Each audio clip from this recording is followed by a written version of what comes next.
Je m'appelle Samuel. J'ai 26 ans et il y a 10 minutes, mon père a pris un fer neuf de golf pour s'en prendre à la seule chose qui me donne ma liberté. Avant de vous raconter comment j'ai fini par acheter le toit sous lequel il vit alors qu'il était occupé à se moquer de moi, s'il vous plaît, dites-moi d'où vous regardez dans les commentaires. Je lis chacun d'entre eux. Le bruit du titane qui claque n'est pas comme celui du bois qui casse. Ça ne craque pas. Ça hurle. C'est un cri métallique aigu qui vibre à travers le sol en béton et remonte directement dans mes jambes paralysées. J'étais assis là, impuissant, sur le sol froid et taché d'huile du garage, regardant la tête du club de golf se lever et s'abattre encore et encore. Mon père, Richard, n'était pas essoufflé. Il était calme, terriblement calme. Il ajusta les manchettes de son costume italien, un costume que je savais qu'il avait mis sur une carte de crédit spécifiquement pour aujourd'hui, et regarda les débris. Mon fauteuil roulant à cadre rigide sur mesure, une pièce d'ingénierie qui m'avait coûté $5000 et 2 ans d'économie, n'était plus qu'un tas de métal tordu. L'essieu était plié à un angle de 45 degrés. Les rayons en fibre de carbone étaient brisés. Je te l'avais dit, Samuel, dit Richard, sa voix douce, dénuée de tout remords. Il ne m'a même pas regardé. Il inspectait le club de golf à la recherche d'égratignures. Nous sommes une famille. Les familles se soutiennent mutuellement. Tu ne vas pas à cette cérémonie de remise des diplômes pour parader avec ta situation. Tu vas à la fête de révélation du sexe du bébé de ton frère. J'ai agrippé le sol en béton avec mes mains, mes articulations devenant blanches. C'est ma remise de diplôme universitaire, papa, dis-je, ma voix étonnamment stable. Je suis le major de promotion. J'ai travaillé 4 ans pour ce jour. Richard a ri. C'était un son sec et dédaigneux avec lequel j'avais grandi. Il enjamba mes jambes comme s'il s'agissait simplement de bois mis au rebut. Major de quoi? Rester assis devant un ordinateur. Tout le monde s'en fiche. Samuel Julian nous donne un petit-fils. C'est un véritable héritage. C'est quelque chose à célébrer. Pas toi recevant un morceau de papier qui dit que tu es un intello. Il se dirigea vers sa voiture, une Rolls-Royce fantôme noire étincelante garée au centre du garage. C'était un leasing, bien sûr. Tout chez mes parents était un leasing, un prêt ou une façade. Il ouvrit la lourde porte, l'odeur du cuir coûteux s'échappant. Si tu ne peux pas aller à la remise des diplômes, dit-il en me regardant dans le rétroviseur alors qu'il démarrait le moteur, je suppose que tu devras venir à la fête prénatale. J'enverrai Julien avec la camionnette pour te charger plus tard. Ne va nulle part. Il sourit de sa propre cruauté. Ne va nulle part. Comme si je le pouvais. Sans mon fauteuil, j'étais coincé. La porte du garage s'ouvrit dans un grondement, laissant entrer la lumière aveuglante du matin du soleil de l'Arizona. Richard recula, les pneus crissant sur le gravier, et s'éloigna sans un regard en arrière. La porte se referma avec fracas, me replongeant dans la pénombre. Silence. Un silence lourd et étouffant. Pendant un moment, j'ai juste respiré. J'ai fixé la tache d'huile près de ma main gauche. Je pouvais sentir la colère monter dans ma poitrine, chaude et vive, mais je l'ai refoulée. La panique est un luxe que je ne pouvais pas me permettre. Les larmes sont un gaspillage d'hydratation. Il y a 7 ans, lorsque je suis tombé de 12 mètres lors d'un voyage d'escalade et que j'ai sectionné ma moelle épinière, j'ai appris que pleurer ne ramenait pas mes jambes, et pleurer ne réparerait certainement pas mon fauteuil roulant. Ma mère, Eleanor, était déjà partie. Elle était au salon de coiffure, probablement en train de se faire un brushing pour la fête, se plaignant à sa coiffeuse de la difficulté d'élever un fils adulte ayant des besoins spéciaux. Ils adoraient jouer les victimes. Ils adoraient la sympathie.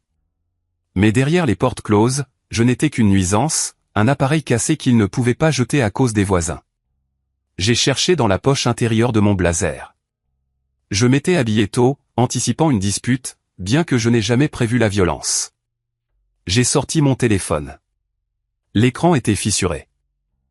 Julien l'avait accidentellement fait tomber de la table la semaine dernière, mais il fonctionnait toujours. Je n'ai pas appelé le 911. Pas encore. J'ai ouvert une application connectée à mon serveur local. Il y a 3 mois, j'avais installé une caméra sténopée dans le garage, cachée à l'intérieur d'une boîte poussiéreuse de décoration de Noël sur l'étagère du haut. Richard pensait que je passais tout mon temps au sous-sol à jouer à des jeux vidéo. Il ne savait pas que j'étais architecte principal en sécurité pour l'une des plus grandes entreprises de cybersécurité du pays. J'ai tapoté l'écran. Les images se sont chargées instantanément en résolution 4K. C'était parfait. L'éclairage était clair. L'audio était net. On pouvait entendre chaque mot. Tu n'es qu'un fardeau, Samuel. On pouvait voir la méchanceté dans son geste. On pouvait voir la destruction intentionnelle de biens. J'ai sauvegardé la vidéo sur 3 serveurs cloud différents. Ensuite, j'ai envoyé une copie à une adresse email sécurisée. Mon mouvement suivant fut d'ouvrir mon application de messagerie cryptée. J'ai trouvé le contact nommé Evelyn Pierce avocate. Evelyn n'est pas juste une avocate. C'est un requin en tailleur Chanel. Nous nous sommes rencontrés en ligne sur un forum pour personnes fortunées il y a 2 ans, quand j'avais besoin d'aide pour créer mes SARL afin de cacher mes revenus à mes parents. Elle était la seule personne à connaître la vérité sur mes finances. J'ai tapé « code rouge ». Il a détruit l'appareil de mobilité. Menace physique confirmée. Lancer l'achat. Les 3 points sont apparus immédiatement. Es-tu en sécurité, a-t-elle répondu. Solde du garage. Indemne physiquement. Dommages émotionnels, 0. Je suis prêt. Bien reçu, Samuel. Je déclenche la clause. La banque était heureuse de se débarrasser de l'actif toxique. Le virement bancaire pour le rachat de l'hypothèque est en cours de traitement. À midi, Phoenix Holdings LLC sera le seul propriétaire de la propriété au 42 Oak Drive. Tu posséderas l'acte. J'ai laissé échapper un souffle que je ne savais pas que je retenais. Il pensait que j'étais fauché. Il pensait que je vivais de mes chèques d'invalidité. Il menaçait constamment de me mettre à la porte, de m'envoyer dans un établissement géré par l'État si je ne leur obéissais pas. Il n'avait aucune idée que mon salaire l'année dernière, bonus et stock options inclus, était de plus de 300 000 $. Il n'avait aucune idée que j'avais discrètement racheté leurs dettes. J'ai regardé à nouveau le fauteuil cassé. C'était 5 000 $ partis en fumée. Mais dans l'ensemble, c'était un petit prix à payer pour les preuves dont j'avais besoin. Je me suis traîné vers l'établi. La force du haut de mon corps est la seule chose que j'ai. Je me suis hissé en position assise contre le mur. Il était 8h15. La remise des diplômes commençait à 10h. Je n'allais pas la rater. Richard voulait me briser. Il voulait que je sois l'impotent à sa fête. Un accessoire pour son récit de famille parfaite. J'ai composé le numéro de Marcus. Marcus est mon meilleur ami. Un ancien secondeur devenu kinésithérapeute. Il mesure un M93, est bâti comme un tank et a un cœur en or. Samy, joyeux jour de remise des diplômes. Sa voix résonna dans le haut-parleur. Je suis en route pour te chercher. Tu es prêt à rouler, Marcus, dis-je, gardant ma voix plate pour cacher le tremblement. Apporte le camion et apporte le fauteuil de rechange de ton garage. Le vieux rouillé. La ligne devint silencieuse. Marcus n'est pas bête. Pourquoi as-tu besoin du rechange? Qu'est-il arrivé au Carbonex? Richard est arrivé, dis-je. Il l'a fracassé avec un club de golf. J'entendis un bruit à l'autre bout qui ressemblait à quelque chose de lourd jeté contre un mur. Je suis à 5 minutes, grogna Marcus. S'il est là, Sam, je jure devant Dieu, je vais. Il est parti, coupez-je. Arrive juste ici. Nous avons un horaire. Et Marcus, porte ton costume. Nous avons une fête à incruster après la cérémonie. J'ai raccroché et regardé autour du garage. C'était la maison où j'avais grandi. La maison où j'avais appris à marcher puis appris à ramper. La maison où mes parents m'ont dit qu'ils m'aimaient jusqu'à ce que je devienne gênant. J'ai regardé la tache d'huile où la Rolls-Royce se trouvait habituellement. Profite de la balade, papa. Parce que tu es sur le point d'être à court de route. Pendant que j'attendais Marcus, le fantôme de mon passé s'assit avec moi dans ce garage. Pour comprendre pourquoi un père ferait cela à son fils, il faut comprendre la pourriture au cœur de la famille Torres.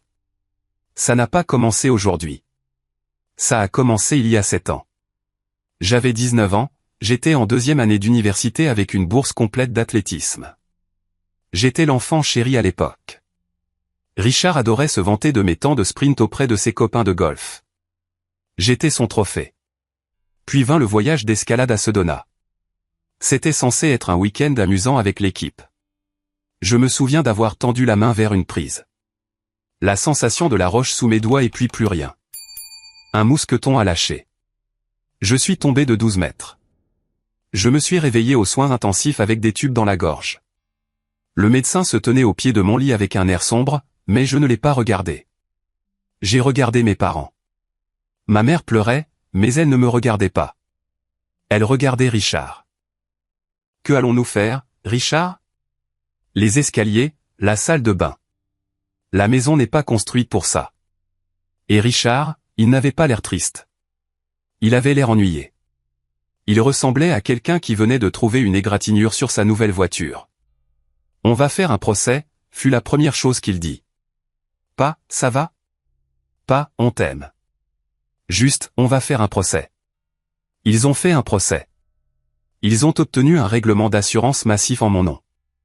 Mais parce que j'étais sous médicaments et en état de choc, Richard m'a convaincu de signer une procuration temporaire pour gérer les factures médicales.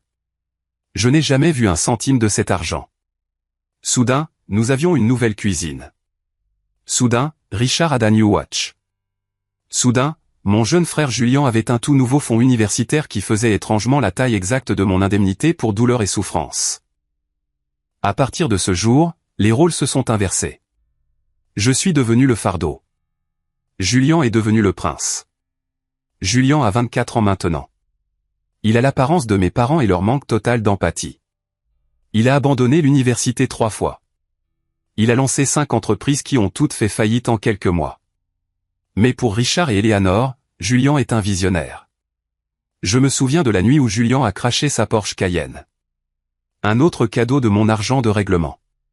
Il est entré en titubant dans ma chambre à 3 heures du matin, puant la vodka. Sam, réveille-toi, siffla-t-il en secouant mon épaule. J'ai besoin que tu dises que tu étais avec moi. Quoi? Je me frottais les yeux. J'ai enroulé la Porsche autour d'un poteau téléphonique. J'ai besoin que tu dises que tu as eu une crise ou quelque chose comme ça. Dis que je t'emmenais d'urgence à l'hôpital. Papa ne se fâchera pas si c'était une urgence médicale. J'ai refusé. Je ne mentirai pas pour toi, Julien. Tu aurais pu tuer quelqu'un. Il me regarda avec mépris. Tu es inutile. Tu le sais? Tu restes juste assis là dans ton fauteuil et tu juges les gens qui vivent vraiment leur vie. Quand Richard l'a découvert, il n'a pas puni Julien. Il m'a puni. Il m'a crié dessus pour ne pas avoir soutenu la famille. Il a dit, ton frère a fait une erreur. Tu es censé être son filet de sécurité. Ce fut la nuit où j'ai cessé de leur faire confiance. Ce fut la nuit où j'ai commencé à comploter. Je me suis jeté dans la seule chose que je pouvais encore contrôler, mon esprit. J'ai appris le codage en autodidacte. J'ai passé 18 heures par jour en ligne à apprendre Python, la cybersécurité et l'architecture blockchain. J'ai travaillé sous un pseudonyme, l'architecte. Au début, je gagnais peu d'argent. Puis, j'ai décroché un contrat avec un entrepreneur de la défense. Puis une promotion massive au poste de développeur principal pour une start-up de la Silicon Valley. J'ai canalisé chaque centime vers des comptes offshore et une fiducie aveugle. J'ai acheté mes propres vêtements, payé ma propre physiothérapie spécialisée, et j'ai même payé un loyer à mes parents. 1800 $ par mois pour une chambre dans laquelle j'ai grandi. Ils l'ont pris sans sourciller. Mais il y a 3 jours, tout a dégénéré. Je travaillais dans ma chambre quand j'ai entendu des voix venant de la bouche d'aération. La bouche d'aération communique directement avec la cuisine. Ils pensent que parce que mes jambes ne fonctionnent pas, mes oreilles non plus. La banque a encore appelé, Richard. La voix de ma mère tremblait. Il signifie l'avis de saisie la semaine prochaine. Nous avons 6 mois de retard. Je sais, Eleanor. Tais-toi à ce sujet, claqua Richard. Que allons-nous faire? La fête de Julien est ce week-end. Nous ne pouvons pas laisser les gens savoir que nous sommes fauchés. Les parents de Tiffany viennent. Ils sont riches. Nous ne serons pas fauchés, dit Richard, sa voix tombant dans un murmure conspirateur. J'ai trouvé les papiers de Samuel. Le facteur a déposé son relevé bancaire par erreur. Mon cœur s'arrêta. J'étais passé au 0 papier il y a des années, mais une banque avait envoyé une offre promotionnelle concernant mon fonds universitaire. Un petit compte hérité de ma grand-mère que je n'avais pas touché. Combien, demanda maman. 50 000 dans ce seul compte, dit Richard. Et je sais qu'il en a plus. Il ne dépense jamais ses chèques d'invalidité. Il thésaurise. C'est son argent, Richard. C'est notre argent. Richard frappa du poing sur la table. Il vit sous mon toit. Il mange ma nourriture. Après la remise des diplômes, je vais le faire déclarer mentalement incompétent pour gérer ses finances. J'ai déjà parlé au docteur Aéris. Pour une petite somme, il signera que la dépression de Samuel affecte son jugement. Nous obtiendrons la tutelle. Ensuite, nous viderons les comptes, paierons l'hypothèque et achèterons une maison à Julien pour le bébé. J'étais assis dans mon fauteuil roulant, figé. Ce n'étaient pas juste de mauvais parents. C'étaient des prédateurs. Ils prévoyaient de me faire le coup de Britney Spears. Ils voulaient prendre ma liberté, mon argent et ma vie. Cette nuit-là, je n'ai pas dormi. J'ai appelé Evelyne. Combien pour racheter la dette sur la maison de mes parents? Je lui ai demandé. Samuel, es-tu sûr? Renseigne-toi. Si la banque saisit, ils vendront la note à bas prix à un acheteur au comptant. Je veux être cet acheteur. Alors que j'étais assis dans le garage à attendre Marcus, fixant les restes brisés de ma vie, je n'étais pas seulement une victime. J'étais un chasseur tendant un piège. Ils voulaient une guerre. Ils étaient sur le point d'obtenir un hiver nucléaire. La tension était montée toute la semaine. Mais l'explosion a vraiment eu lieu au dîner hier soir. Ce repas a été le catalyseur de l'incident du club de golf ce matin. Nous étions assis dans la salle à manger. Le lustre était tamisé pour cacher la peinture écaillée dans les coins. Un entretien que mon père ignorait pour payer le leasing de sa voiture. Maman avait fait un rôti, mais elle a servi à Julien les meilleurs morceaux et m'a donné les bouts secs et nerveux. C'était mesquin, mais c'était leur façon de faire. Julien avait déjà bu 3 bières. Il était assis avec son bras autour de Tiffany, sa petite amie depuis 4 mois. Tiffany est compliquée. Elle est jolie d'une manière acérée et calculée. Elle me regardait avec des yeux trop alertes, trop évaluateurs. Alors, annonça Julien la bouche pleine de pommes de terre. La révélation du genre va être épique. J'ai commandé des canons à fumée bleue et rose et un drone. Samuel, tu vas piloter le drone, n'est-ce pas? Il n'a pas demandé. Il a ordonné. Je ne peux pas, Julien, dis-je, coupant ma viande lentement. Ma cérémonie de remise des diplômes commence à 10 heures. La fête est à midi. Je ne serai pas de retour à temps pour la révélation. La table devint silencieuse. Le seul bruit était le cliquetis des couverts. Annule la remise des diplômes, dit Richard. Il ne leva même pas les yeux de son assiette. Pardon, demandai-je. C'est juste une cérémonie, Samuel, intervint maman, sa voix mielleuse. Il t'envoie le diplôme par la poste de toute façon. Ce n'est pas comme si tu allais marcher sur la scène. C'est juste rouler. C'est gênant pour tout le monde. La cruauté de cette déclaration resta suspendue dans l'air. Gênant. Ma réussite était gênante pour eux. Je suis le major de promotion, répétai-je. Je fais un discours.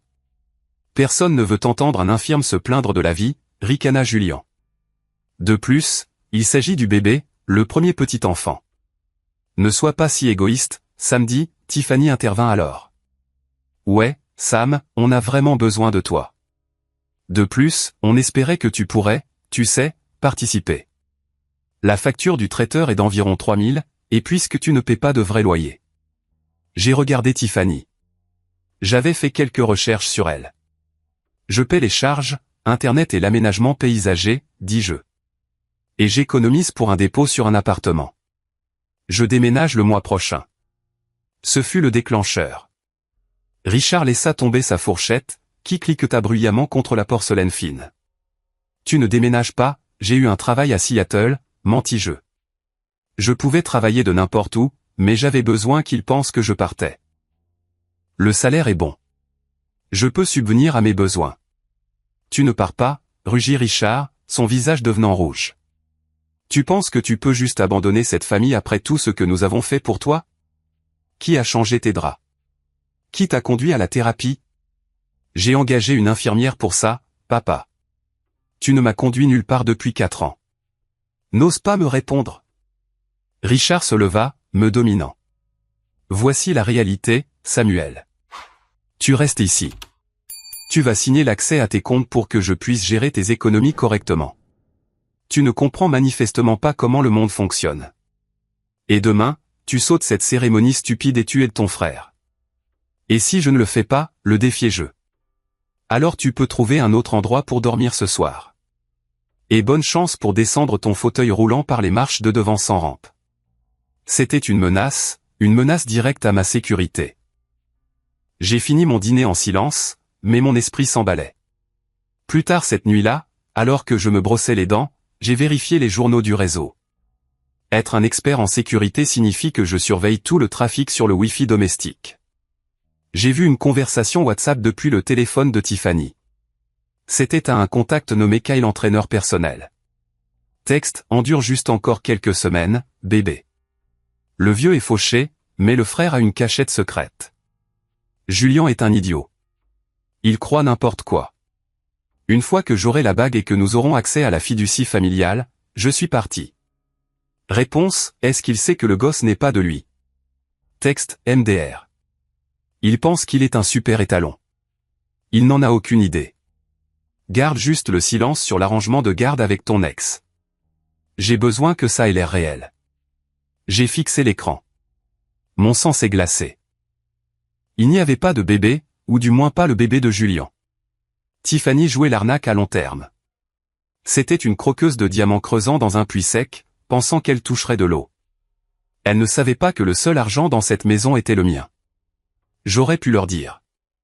J'aurais pu rouler dans le salon et montrer à Richard le SMS.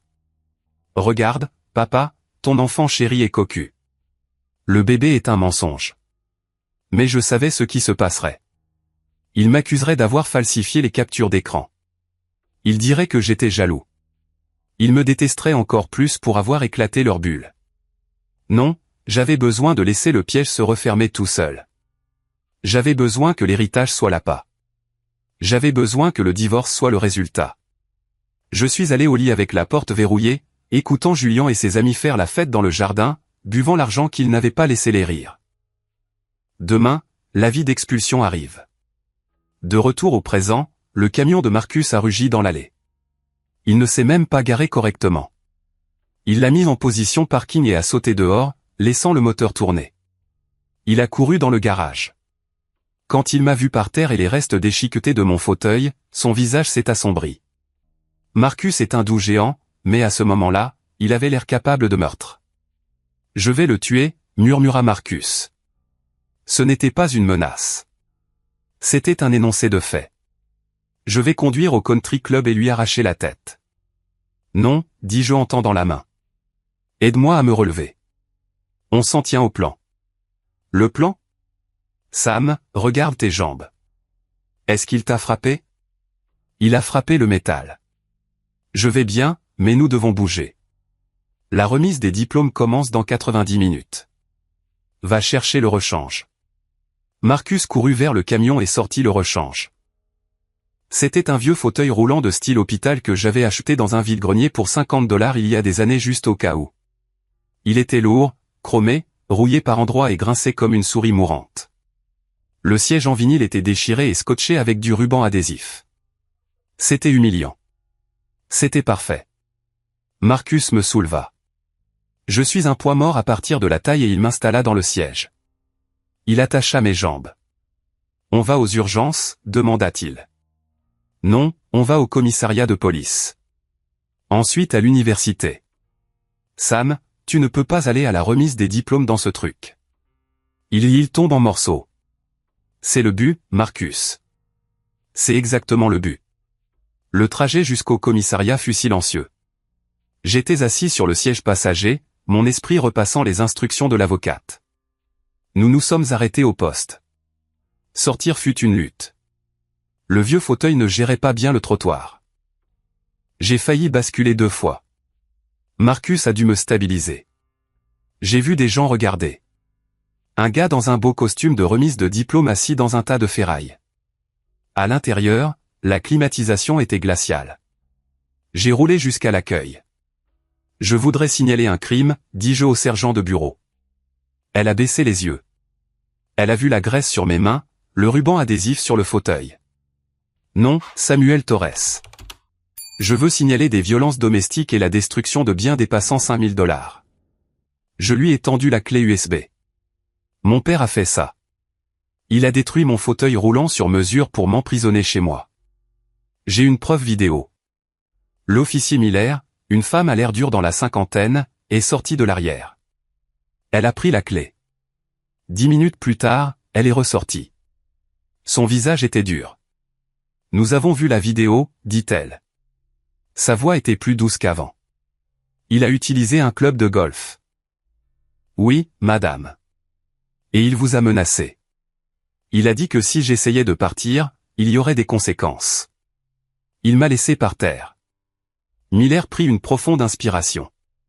C'est une séquestration illégale, un méfait criminel au premier degré et des violences domestiques. Nous pouvons l'arrêter tout de suite. Il est à une fête, dis-je. Au 42 Oak Drive. Pouvez-vous l'arrêter là-bas? Vers midi. Miller me regarda, confuse. Pourquoi attendre? Parce que je dois d'abord aller à ma remise de diplôme universitaire, dis-je. Et parce que mon avocate lui signifie des papiers d'expulsion en même temps. Ce serait plus sûr si la police était là pour maintenir la paix. Les yeux de Miller s'écarquillèrent légèrement. Elle comprit. Elle hocha lentement la tête. Nous aurons une unité là-bas à 12 heures précises. Bonne chance pour la remise des diplômes, fiston. Merci. Nous avons foncé vers l'université. Nous sommes arrivés juste au moment où le cortège commençait. Mes camarades de classe étaient alignés dans leur toge quand je suis arrivé en roulant dans le fauteuil rouillé et grinçant. Le bavardage s'arrêta. Sam, Sarah, la présidente de classe, se précipita. OMG, qu'est-ce qui s'est passé? Où est ton fauteuil? Mon père l'a fracassé, dis-je assez fort pour que les gens autour de nous entendent. Il ne voulait pas que je vienne aujourd'hui. Une onde de choc traversa la foule. Il est-ce légal? Mec, c'est dégueulasse. Mais je suis là, dis-je, affichant un sourire courageux. Je ne raterai ça pour rien au monde. La cérémonie passa dans un flou. Quand ils appelèrent mon nom, Samuel Torres summa cum laude, je roula sur la scène. Le fauteuil grinçait bruyamment à chaque rotation. Quick, quick, quick. C'était le son le plus fort dans le stade. J'ai pris le diplôme. J'ai serré la main du doyen. Il a regardé mon fauteuil, puis moi. Persévérance, murmura-t-il. Nous sommes fiers de vous. J'ai roulé jusqu'au micro. J'avais préparé un discours sur la technologie. J'ai jeté les fiches par terre. On nous dit que la famille est tout, dis-je dans le micro. Ma voix résonna à travers les milliers de visages. Mais parfois, la famille est l'encre qui vous noie, pas celle qui vous maintient stable. La foule devint silencieuse. Aujourd'hui, mon père a détruit mon fauteuil roulant pour m'empêcher d'être ici. Il voulait que je sois invisible. Il voulait que je sois un fardeau. Mais j'ai réalisé quelque chose sur le sol de mon garage ce matin. J'ai agrippé le podium. Vous pouvez briser mes roues. Vous pouvez voler mon enfance. Mais vous ne pouvez pas briser ma volonté. À quiconque là-bas à qui on dit qu'il est moins que rien, vous êtes l'architecte de votre propre vie. Virez les gens qui ne méritent pas un siège à votre table. Pendant 3 secondes, il y eut un silence. Puis le stade éclata. Ce n'étaient pas des applaudissements polis. C'était un rugissement. Les gens se levèrent. Les parents applaudissaient. J'ai vu Marcus au premier rang essuyant des larmes de ses yeux. J'ai roulé hors de la scène, mon cœur battant la chamade, mon téléphone vibra sur mes genoux. C'était Evelyne. Texte, l'acte est enregistré. Tu es le propriétaire officiel. La saisie est stoppée. Je te retrouve à la maison dans 30 minutes. Allons servir un peu de justice. J'ai regardé Marcus. Prêt? N'est prêt, dit-il. Nous sommes remontés dans le camion. La tristesse était partie. La peur était partie. Maintenant, il n'y avait que l'anticipation froide et dure de la chute. Le trajet de retour vers la maison ressemblait à l'approche d'un champ de bataille. Mon téléphone explosait de messages de camarades de classe qui avaient enregistré mon discours. C'était déjà tendance sur TikTok localement. Mais Richard et Eleanor vivaient dans une bulle. Ils ne vérifieraient pas les réseaux sociaux pendant leur fête importante. Nous avons tourné sur Oak Drive. La rue était bordée de voitures. Mes parents avaient invité tout le monde. Voisins, membres de l'église, frères de fraternité de Julian, parents riches de Tiffany. La maison, ma maison, était décorée. Une arche de ballons roses et bleus encadrait la porte d'entrée.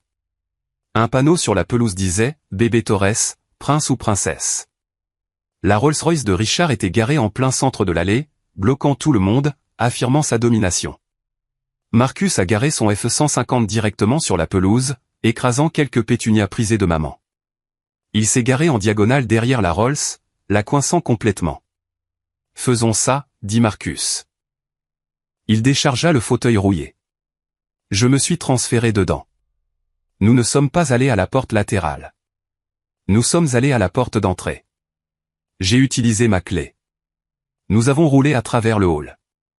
Je pouvais entendre la musique retentir depuis le jardin. Une chanson pop générique et entraînante. Nous avons traversé le salon, passé les photos de famille sur le mur, des photos de Julian gagnant des trophées de baseball, des photos de Richard jouant au golf. Il n'y avait pas une seule photo de moi après l'âge de 19 ans. Nous sommes sortis sur le patio. Il y avait environ 50 personnes. Un traiteur servait des cocktails de crevettes. Julian tenait un micro, l'air rougeau et heureux. Richard se tenait près du grill, tenant un scotch, riant bruyamment de quelque chose que le père de Tiffany avait dit. Les roues rouillées grincèrent sur les pavés. Quick, quick. Les têtes se tournèrent. La musique sembla s'estomper alors que les gens remarquaient le gars en toge de diplômé et le fauteuil roulant délabré. Samuel. Maman halta. Elle portait une robe rose qui était trop serrée. Elle laissa tomber son assiette. Richard se retourna. Son sourire disparut instantanément, remplacé par un regard de rage pure et non frelaté. Il marcha vers moi, ignorant les invités. Je te l'avais dit, siffla-t-il, sa voix basse mais audible. Je t'avais dit de ne pas revenir à moins d'être prêt à ramper. Regarde-toi. Tu ressembles à un sans-abri. Tu fais honte à cette famille. J'ai obtenu mon diplôme, papa, dis-je haut et fort. Summa cum laude. Je m'en fous, cria Richard. Les invités haltèrent. Il perdait son sang-froid. Sors. Sors de ma propriété avant que je ne te jette dehors moi-même. En fait, une voix coupa à travers la tension. Ce n'est pas lui qui doit partir. Evelyn Pierce sortit par la porte coulissante en verre. Elle avait l'air impeccable. Elle tenait un épais dossier juridique. « Qui êtes-vous » demanda Richard. « Je suis l'avocate de Samuel » dit Evelyn. Richard ricana. « Avocate ? Pourquoi me poursuit-il ? Le fauteuil ? Je vous ferai un chèque. Maintenant sortez. » Ce n'est pas à propos du fauteuil, monsieur Torres, dit Evelyn calmement. Elle ouvrit le dossier et sortit un document avec un sceau doré. Ceci est une notification de propriété et d'expulsion immédiate. Expulsion ? Richard rit nerveusement. Il regarda ses invités. Désolé tout le monde. Mon fils fait une farce. Il est mentalement instable. Ce n'est pas une farce, papa, dis-je. Tu n'as pas payé l'hypothèque depuis 6 mois. La banque a initié la saisie la semaine dernière. Menteur, cria Richard. J'ai ça sous contrôle. Non, vous ne l'avez pas, intervint Evelyn. La banque a vendu la dette hier à une société de capital investissement appelée Phoenix Holdings LLC. Et alors, cracha Richard. Je vais traiter avec eux. Vous traitez avec lui. Evelyn me pointa du doigt. Richard se figea. Quoi ? Je suis Phoenix Holdings, dis-je. J'ai racheté la dette ce matin, papa. Je l'ai payée intégralement. Je possède l'acte. Je possède cette maison. Je possède la piscine. Je possède le garage où tu as fracassé mes jambes. Tu es fauché, balbutia Julian, s'avançant. Tu vis à nos crochets. Je gagne 300 000 $ par an, dis-je calmement. Je paie les charges que tu utilises pour jouer aux jeux vidéo. Je paie la nourriture que tu manges, mais ça s'arrête maintenant. Tu ne peux pas posséder cette maison, hurla maman. Richard, dis-lui que je... Richard avait l'air pâle. Il regarda Evelyne. Est-ce réel? Légalement contraignant, dit Evelyne. Et puisque vous n'avez pas de contrat de location, Samuel exerce son droit d'expulser les squatteurs. Vous avez 1 heure pour quitter les lieux. Espèce de petit bâtard ingrat. Richard se jeta sur moi. Il leva la main pour me frapper. Oup! Oup! Les sirènes étaient assourdissantes. L'officier Miller et 3 autres officiers arrivèrent en marchant sur le côté de la maison. Richard Torres, cria Miller. Les mains bien en évidence. C'est ma maison, hurla Richard en se retournant. Plus maintenant, dit Miller. Vous êtes en état d'arrestation pour méfaits criminels, abus domestiques et fraude à l'assurance. Fraude? Richard cligna des yeux. Nous avons les journaux, papa, dis-je. Les fausses réclamations médicales, l'argent que tu as volé de mon règlement, tout est dans le rapport que je leur ai envoyé. Les officiers attrapèrent Richard. Il essaya de résister, mais ils le plaquèrent contre la table du traiteur. Le cocktail de crevettes vola. Les invités sortaient leur téléphone, enregistrant tout. Eleanor, fais quelque chose, cria Richard alors qu'il le menottait.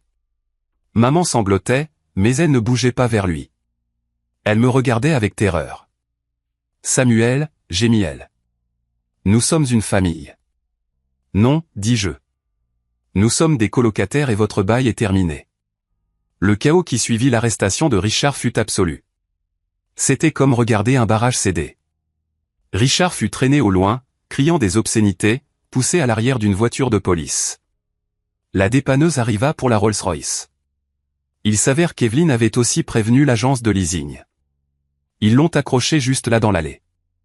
Les invités se bousculaient pour partir. C'était humiliant pour eux et satisfaisant pour moi. Julien se tenait au milieu du patio tenant le ballon de révélation du genre. Il ressemblait à un enfant perdu.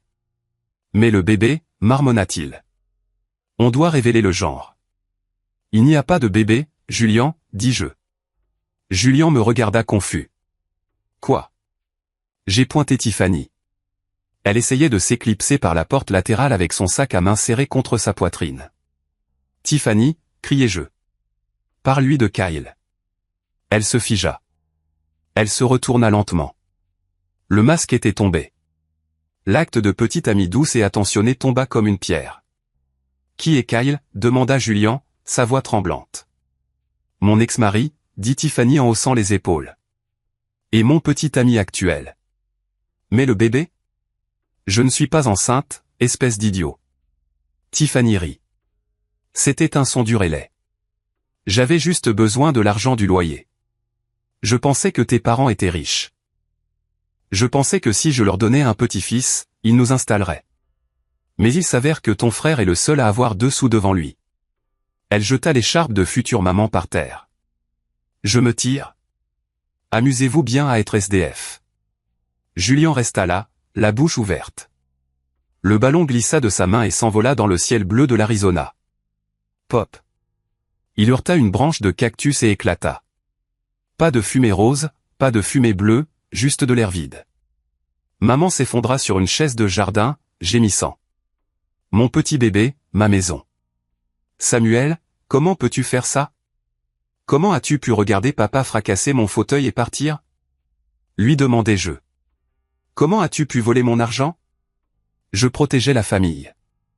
Tu protégeais ton style de vie, corrigeai-je. Et maintenant c'est fini. Evelyne s'avança. Madame Torres, Julien, vous avez 45 minutes restantes pour rassembler vos effets personnels. Les serrures seront changées à 14 heures. Tout ce qui sera laissé derrière sera déplacé dans un garde-meuble à vos frais. Où irons-nous? Pleura maman. J'ai entendu dire que les parents de Tiffany ont une chambre d'amis, dis-je sèchement. Oh, attends. Elle vient de larguer Julien. Peut-être un motel. Je les ai regardés se démener. C'était pathétique. Maman fourrait de l'argenterie dans son sac à main. Julien essayait d'emballer sa PlayStation. J'ai roulé dans le salon. C'était calme maintenant. La musique était éteinte. Je suis allé au panneau de la maison intelligente sur le mur. J'ai entré mon code administrateur. Commande révoquer l'accès. Utilisateur Richard. Utilisateur Eleanor. Utilisateur Julien. Commande nouvel utilisateur principal Samuel. Le système émit un bip. Accès accordé. J'ai regardé autour de moi. Pour la première fois de ma vie, je ne me sentais pas petit dans cette maison. Je me sentais au large. Marcus entra portant 2 bières froides de la glacière extérieure. Il m'en tendit une. Au diplômé, dit-il, trinquant sa bouteille contre la mienne. À l'architecte, le corrigeai-je. J'ai pris une gorgée. Ça avait le goût de la victoire. Mais alors que je regardais par la fenêtre la dépanneuse traînant le faux symbole de statue de mon père, je savais que ce n'était pas la fin. Richard paierait sa caution. Maman essaierait de me manipuler. Julien voudrait se venger. Et puis il y avait la question de l'accident. Evelyne entra, le visage sérieux. Samuel, pendant que tu gérais l'expulsion, j'ai regardé dans les dossiers de Richard dans le bureau, et j'ai trouvé les journaux d'entretien pour le matériel d'escalade d'il y a 7 ans. Mon cœur manqua un battement. Quoi à leur sujet? Il savait, dit doucement Evelyne. Il a reçu un avis de rappel pour les mousquetons 2 mois avant ton voyage. Il l'a marqué comme ignoré. Il ne voulait pas dépenser l'argent pour les remplacer. La bouteille de bière glissa de ma main et se brisa sur le sol. Ce n'était pas un accident. C'était de la négligence. Il avait échangé mes jambes contre $50 d'économie. J'ai regardé le verre brisé. Evelyne, dis-je, ma voix tremblant d'un nouveau genre de rage. Prépare la voiture. Où allons-nous? Aux pompes funèbres, dis-je métaphoriquement parlant. Parce que mon père est mort pour moi et je vais l'enterrer sous tellement de procès qu'il ne reverra jamais le soleil. Quand j'ai dit à Evelyne de préparer la voiture parce que nous avons des funérailles à planifier, je ne parlais pas métaphoriquement d'enterrer un corps. Je parlais d'enterrer un héritage. Je parlais du démantèlement juridique systématique de la façade autour de laquelle mon père avait construit toute sa vie. Les mois suivant le massacre du jour de la remise des diplômes, comme Marcus l'appelle affectueusement, furent un flot de dépositions, de dates d'audience et du genre de stress qui vous fait grincer des dents dans votre sommeil. Mais c'était un feu nécessaire. Parfois, il faut brûler le champ pour fertiliser le sol pour la saison suivante. Le procès concernant le matériel d'escalade fut le clou dans le cercueil. Nous n'avons pas transigé. Richard voulait transiger. Il a supplié pour transiger. Il m'a envoyé des lettres depuis la prison du comté écrites sur des bloc-notes jaunes oscillant entre excuses et menaces. Comment peux-tu faire ça à ta propre chair et ton propre sang, écrivait-il. C'était une erreur. Je n'ai pas vu l'avis de rappel. Mais Evelyne était impitoyable. Elle a extrait les métadonnées de son vieil ordinateur portable. Elle a trouvé l'email du fabricant de matériel. Elle a trouvé l'accusé de réception daté de 2 mois avant mon accident. Et elle a trouvé un email transféré de Richard à son copain de golf qui disait « Rappel sur les mousquetons ?» On dirait une arnaque pour nous faire acheter du nouveau matériel. Je ne dépense pas $50 pour des clips. Ils ont l'air bien. $50. Mes jambes valaient moins pour lui qu'une partie de golf. Quand nous avons lu cet email à haute voix dans la salle de déposition, Richard n'a pas pleuré. Il ne s'est pas excusé. Il s'est juste affaissé sur sa chaise, vaincu non par la culpabilité, mais par la réalisation qu'il avait été pris. La juge, une femme sévère nommée Maria Santos, le regarda avec un mélange de dégoût et de pitié, elle m'accorda un jugement sommaire pour négligence, ajoutant encore 7 chiffres à la dette qu'il me devait. Mais la plus douce victoire n'était pas l'argent. C'était la maison. Je n'ai pas emménagé au 42 Oak Drive. Je ne pouvais pas vivre là-bas. Les fantômes de mon enfance étaient trop bruyants dans ces couloirs. Chaque fois que je regardais les escaliers, je me souvenais de ma mère se plaignant de porter mon linge. Chaque fois que je regardais le garage, j'entendais le claquement du titane, alors je l'ai rénové. Je l'ai mise à nu jusqu'au montant. J'ai enlevé les comptoirs en marbre que ma mère aimait. J'ai arraché les tapis moelleux dont Richard était si fier. Je l'ai transformé en une boîte blanche stérile. Et puis je l'ai vendu. Je l'ai vendu à un jeune couple sympathique avec un grand Danois. Ils ont fait une excellente affaire. J'ai pris une perte sur la vente juste pour faire bouger la propriété rapidement. Richard en a entendu parler par son avocat, savoir que des étrangers vivaient dans son château, laissant un chien dormir dans sa chambre principale, lui aurait causé une légère attaque de panique dans sa cellule de détention. 1 an s'est écoulé depuis ce jour. Je vis à Seattle maintenant, tout comme je l'avais promis, mais je ne loue pas. J'ai acheté un penthouse dans le quartier de Belltown, surplombant le détroit. C'est une maison intelligente au sens le plus vrai. Tout est contrôlé par la voix. Les comptoirs sont réglables en hauteur et les ascenseurs sont à grande vitesse. Mon entreprise, Phoenix Architecture, a pivoté. Nous ne construisons plus seulement des pare-feux pour les banques. Nous concevons des espaces de vie accessibles pour les vétérans handicapés et les survivants d'accidents. Nous utilisons la technologie pour redonner aux gens leur dignité. J'étais assis sur mon balcon ce matin en buvant du café, un café coûteux fait dans une machine qui coûtait plus cher que la montre de Richard quand mon téléphone a sonné. C'était un numéro local de chez moi en Arizona. J'ignore généralement ceci, mais quelque chose m'a fait répondre. Allô, Samuel. La voix était rauque, plus âgée. Il m'a fallu une seconde pour la remettre. C'était Monsieur Henderson, le voisin qui vivait à côté de chez mes parents depuis 20 ans. Celui qui a été témoin de l'attaque du garage. Monsieur Henderson, tout va bien? Je vais bien, fiston. Je suis juste en train de nettoyer mon garage. J'ai trouvé quelque chose à toi. À moi? J'ai tout pris. Eh bien, c'était dans la poubelle de ton père le jour de l'arrestation, a dit Henderson. Je l'ai vu le jeter juste avant que les flics n'arrivent au coin de la rue. Je l'ai repêché parce que ça ressemblait à un journal. Je ne l'ai lu qu'hier. Je pense que tu as besoin de voir ça. Il me l'a envoyé par la poste. Il est arrivé par FedEx le lendemain. C'était un carnet relié en cuir, le journal de Richard d'il y a 7 ans. Je me suis assis là, la brise fraîche de Seattle frappant mon visage, et j'ai ouvert le livre. Je m'attendais à lire des choses sur des affaires ou des scores de golf. Au lieu de cela, j'ai lu les divagations d'un narcissique terrifié par son propre fils. Entrée datée du 12 juin, une semaine avant l'accident. Les temps de piste de Samuel deviennent trop bons. Les recruteurs appellent. S'il va aux Jeux Olympiques, il sera plus grand que moi. Il est déjà plus intelligent que moi. Je vois la façon dont il regarde mes feuilles de calcul. Il sait que je truque les chiffres.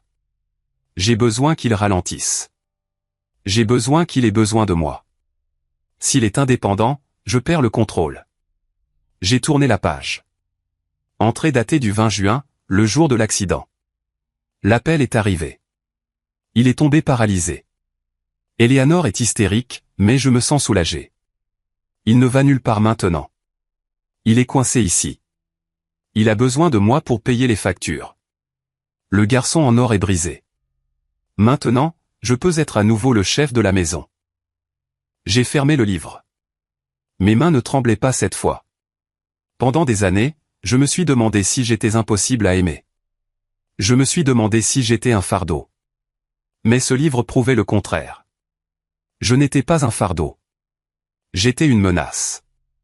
Mon potentiel était si grand que mon propre père me préférait briser plutôt que couronner de succès. C'était la dernière pièce de clôture dont je ne savais pas que j'avais besoin. J'ai décidé de faire un voyage en Arizona. Pas par nostalgie, mais pour voir la réalité de la nouvelle aube pour le reste du clan Torres. Je ne leur ai pas dit que je venais. J'ai loué une voiture, une camionnette spécialisée avec des commandes manuelles, et j'ai conduit devant le vieux quartier. Je me suis arrêté à un lave-auto Sudenshine à la périphérie de la ville. Evelyn m'avait dit que c'était là que Richard travaillait dans le cadre de son programme de semi-liberté. Je me suis garé de l'autre côté de la rue et il était là. Richard Torres, l'homme qui portait des costumes à $2000 et criait sur les serveurs si son steak était légèrement trop cuit, portait une combinaison jaune fluo. Il essuyait les jantes d'une Honda Civic. Il avait l'air d'avoir 20 ans de plus. Ses cheveux étaient blancs et clairsemés. Sa posture était affaissée. Il laissa tomber son chiffon et se pencha pour le ramasser, gémissant de douleur. L'homme qui se moquait de mon handicap était maintenant brisé par le travail manuel. Je l'ai observé pendant 10 minutes. Un gérant est sorti et lui a crié de bouger plus vite. Richard a tressailli, un tressaillement physique, et a frotté plus fort. J'aurais pu conduire là-bas. J'aurais pu baisser la vitre et montrer ma Rolex. J'aurais pu lui jeter un billet de $100 et lui dire de garder la monnaie, mais je ne l'ai pas fait parce que c'est ce qu'il aurait fait. J'ai mis la voiture en marche et je suis parti. Il ne m'a jamais vu. Il était trop occupé à frotter la saleté des roues de quelqu'un d'autre pour remarquer son fils passer en voiture. J'ai conduit jusqu'au complexe d'appartements miteux du côté sud de la ville où maman et Julien vivaient. Evelyne a dit qu'ils partageaient un appartement d'une chambre. J'ai vu Julien assis sur le trottoir à l'extérieur. Il fumait une cigarette portant un t-shirt délavé. Il avait l'air bouffi, fatigué. L'éclat de l'enfant chéri avait complètement disparu. Tiffany l'avait détruit sur les réseaux sociaux avant de partir, exposant ses dettes et ses mensonges. Il travaillait de nuit dans un entrepôt maintenant. Maman est sortie par la porte. Elle portait un panier de linge vers les machines à pièces communes. Elle avait l'air fatiguée, ses cheveux gris et en désordre. Elle criait quelque chose à Julien, probablement en le harcelant à propos d'argent. Ils avaient l'air misérables. Ils avaient l'air piégés. Et soudain, j'ai réalisé quelque chose de profond. Je ne les détestais plus. La haine demande de l'énergie. La haine exige que vous accordiez de la valeur à l'objet de votre émotion. Je ne les valorisais pas. C'était juste des étrangers qui me connaissaient autrefois. J'ai conduit à l'aéroport. J'avais un vol à prendre. J'avais une réunion avec une entreprise de robotique à Tokyo la semaine prochaine. Nous travaillons sur un prototype d'exosquelette qui pourrait permettre aux paraplégiques de marcher sur de courtes distances. J'étais le pilote d'essai. Alors que l'avion décollait, s'élevant au-dessus du désert, laissant la chaleur et la poussière derrière lui, j'ai regardé la grille de la ville. Quelque part là-bas, dans un appartement exigu et un lavoto chaud, la famille Torres vivait la vie qu'elle avait méritée, et je volais vers la vie que j'avais construite. 3 mois plus tard, Tokyo, Japon. La pièce était silencieuse, sauf pour le bourdonnement des servomoteurs et le vrombissement logiciel de l'hydraulique. J'étais debout, pas appuyé, pas soutenu. Debout. L'exosquelette, un cadre élégant en fibre de carbone et alliage léger, enveloppait mes jambes et le bas de mon dos. Il était connecté à une interface neurale qui lisait les changements subtils de l'équilibre de mon haut du corps. Système vert, dit le docteur Tanaka, regardant les moniteurs. Comment ça se sent, Samuel sent? Ça fait grand, dis-je. Un sourire se dessinant sur mon visage. J'ai fait un pas, puis un autre. Les jambes robotiques bougeaient avec une grâce fluide, traduisant mon intention en mouvement. Clump weir clump. Ce n'était pas courir. Ce n'était pas sprinter, mais c'était marcher. J'ai marché jusqu'à la fenêtre du laboratoire. La ligne d'horizon de Tokyo était illuminée comme un circuit imprimé dans la nuit. J'ai pensé au fauteuil roulant, celui que Richard a fracassé. Il pensait qu'en détruisant le fauteuil, il détruisait mon mouvement. Il ne comprenait pas qu'un architecte ne fait pas que réparer. Nous améliorons. J'ai pris un selfie. Moi debout avec l'exosquelette brillant sous les lumières. Je l'ai posté sur mon Instagram. Je n'ai pas bloqué ma famille. Je voulais qu'ils le voient. La légende était simple. Ils ont cassé mes roues pour que je ne parte pas, alors j'ai construit des ailes à la place. En 1 heure, le post avait des milliers de likes. Et puis j'ai vu les notifications. L'utilisateur Eleanor55 a aimé votre photo. L'utilisateur Eleanor55 a commenté, mon bébé, tu as l'air si grand. Appelle ta mère. Tu nous manques. On peut arranger ça. J'ai fixé le commentaire. Même maintenant, après tout, le procès, l'expulsion, la vérité sur l'accident, elle pensait toujours qu'elle pouvait se frayer un chemin de retour, elle voyait la technologie coûteuse, les voyages, le succès, et elle avait faim à nouveau. Je n'ai pas supprimé le commentaire. Je n'ai pas répondu. Je l'ai laissé là, ignoré, enfoui sous des centaines de commentaires d'étrangers me qualifiant d'inspiration. Sa voix n'était plus que du bruit maintenant, de la statique en arrière-plan d'une vie haute fidélité. Mon téléphone a vibré à nouveau. C'était un SMS de Marcus. Texte, frérot, je viens de voir la photo. Tu ressembles à Iron Man. Au fait, devine qui est venu à la clinique aujourd'hui chercher une réduction sur la thérapie pour le mal de dos? Ton frère. Je lui ai dit que nous sommes complets jusqu'en 2030. J'ai ri. Un rire authentique et profond. Je me suis détourné de la fenêtre et j'ai marché vers l'équipe d'ingénieurs. Lançons à nouveau les diagnostics, dis-je.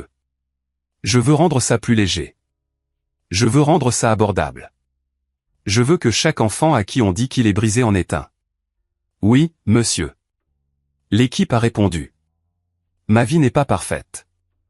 J'ai toujours des douleurs chroniques. Je fais toujours des cauchemars de chute.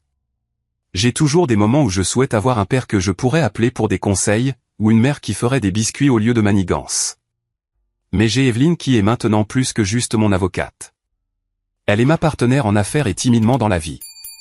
J'ai Marcus, le frère que j'ai choisi, et je m'ai moi-même. J'ai réalisé que le rebondissement de ma vie n'était pas l'accident.